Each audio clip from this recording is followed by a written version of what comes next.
Asa ka usually tigwer sa imong watch? Sa left or sa right? Ato ang testingan lang, no? Kung sa left ka tigwer, ibalhin sa imong right. Pero kung sa right ka tigwer, ibalhin sa imong left. Testingan na to.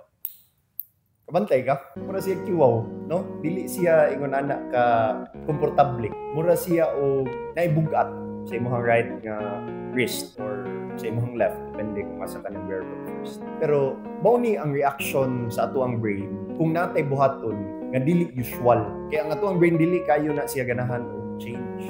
Di kay na siya ganahan nga nay changes sa ato ang daily routine, di kay na siya ganahan nga nay mausab. Bisag sa ato ang pananaw, kabantay ka, lingkod ta diri mangaon. Ang imuhang usual nga lingkuranan naagid diha permi. Kung ako sad nasa ko didto sa Pikasite Food Permi, it's because nga dili ta anad change.